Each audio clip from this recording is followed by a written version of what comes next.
Welcome back, it's Doug MPA. So the salty tears from all these celebrities after Donald Trump became the 47th president of the United States are still flowing even days after the election. These celebrities had to find out the hard way that nobody cares what they think and their endorsements don't mean jack. Well, the biggest meltdown I've found so far is Kathy Griffin. This is the woman who got in trouble because she had a picture of herself holding a severed head of DT. Remember that? She got in trouble and got banned off of social media platforms, and then she tried to apologize. Well, she has the worst meltdown I've seen. We're gonna go through some of it. Before I do that, like the video, subscribe, drop a comment. I really appreciate it. It shows you support me, what I'm doing over here. Let's see what he has to say. I don't think that our beloved country, America, knows what it's in for with a fascistic society and dictator. So this talking point from the left, where the 45th president, who's now the 47th president, is going to be a fascist and a dictator. The best way to debunk that is that we already saw 4 years of Donald Trump being the president. Was he a fascist, a dictator then? No, he was not. And that's why that point was moot. I'm not being hyperbolic. I'm not being dramatic. I have said this on tapes before, but I am shocked and crushed at how many people I personally know did not vote or felt like there was no difference between the candidates or just were too self-involved to learn anything about it. And that's how the left lost this election, guys. There's too many layers on the left. People on the right are going to vote for Republican, or they're going to vote for their candidate no matter what. The left's biggest problem is that you have a liberal.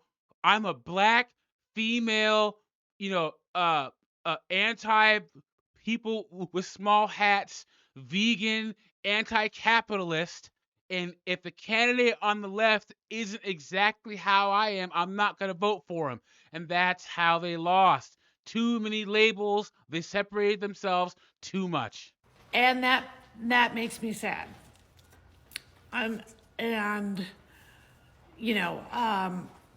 Just because I live in California and have a lot of protections other states don't, doesn't mean there won't be a federal ban on abortion. And although I know that's sort of funny, me worrying about abortion, but just being a lifelong feminist, I worry about all of it.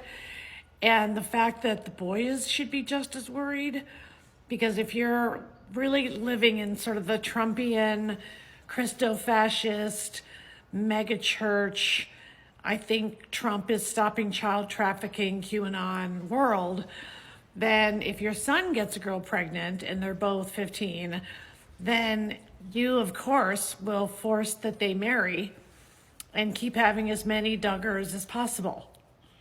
See, they always talk about this whole misinformation campaign on the right, guys.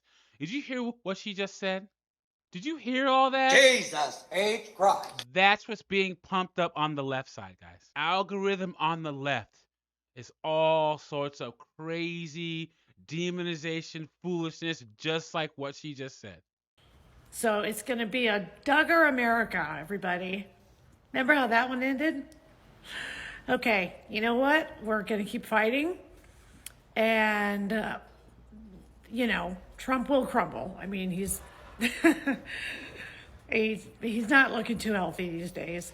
And then President Vance will be terrifying and horrible because he's as crazy as Trump, but he's smart. So, and the way things are going in this country, could then get reelected. We could have President Vance for 8 years. And here's the thing with that.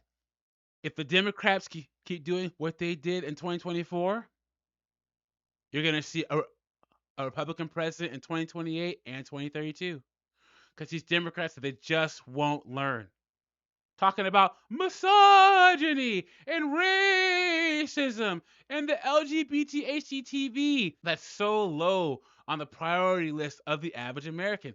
Even the baby deletion issue wasn't even in the top 5 of the average American. The right focused on the economy, immigration, things that were tangible that you could see in your daily life no matter where you live. The Democrats don't learn, they're going to keep losing.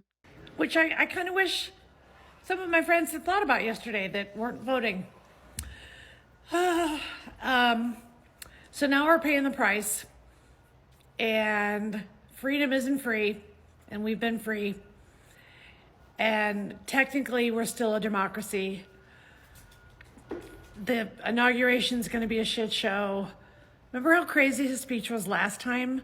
American carnage and all that stuff. Even George W. Bush famously said that was some weird shit. It's going to be weirder and scarier. But I can't wait to see the size of Donald Trump's inauguration. People are going to be thoroughly surprised. Well, I'm not going to be. But the people that are still shocked that Donald Trump won are going to be thoroughly surprised. There's going to be a lot of people there that are going to be grateful for where this country is going to be going in the next 4 years. I know I am. I'm not going to physically be there, but I'm going to watch it. I just want to put this out there again. Gays, you may not be safe. So to be gay in America, much less trans, because they're obsessed with trans people, to be LGBT in America is not going to be a safe thing anymore. Here we go, guys. I keep telling you, this is what was pushed to the left. And this is why people have had it. To be gay, you're not going to be safe. How so? What rights do heterosexual people have that gay people don't? What rights do straight people have that trans people don't? What rights, guys? They can't tell you.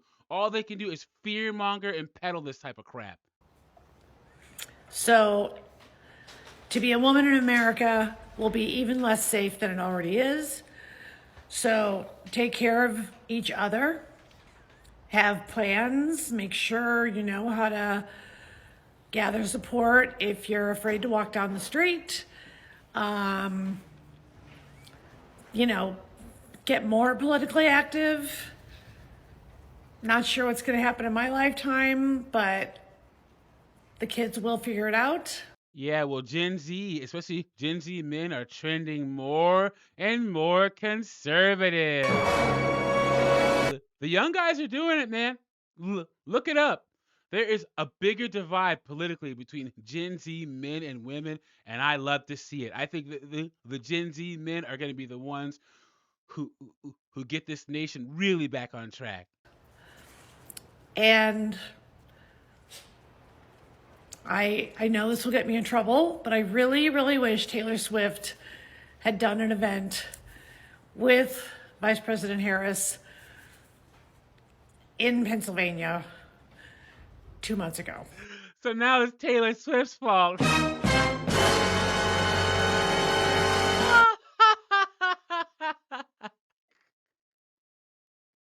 It wouldn't have made any difference. A Taylor Swift concert? Taylor Swift already endorsed Kamala Harris. What good would that have done? This election is the end of the celebrity endorsement, guys. The end of it. The end. Okay, I just had to say that because she is so powerful, and it's not fair that the weight of the world should be on a pop star's shoulders. I just did not realize how racist and misogynistic America still is. So, we're in this together. Open-minded people that are loving. We're not in it together with the other team that wants to kill trans people and have more guns in grade schools. No. But we like-minded folks just want a peaceful, healthy, progressive country. And we will keep doing what we have to do to keep it alive, even though it looks a little dark today. All right. Love you guys. Most of the time, I forget that Kathy Griffin is even still around or still a thing. How does she still get book shows? How is she still a thing? 2, she perfectly outlined, like I said earlier in the video, why the Democrats lost. He's a racist. He's a misogynist. So what? He's not woke. He's going to take decisive action. He's not cackling Kamala Harris. How about that? The average voter is tired of being talked down to by liberals. Tired of having liberals tell them, about gender orientation and all this stuff that doesn't ultimately matter in their daily lives.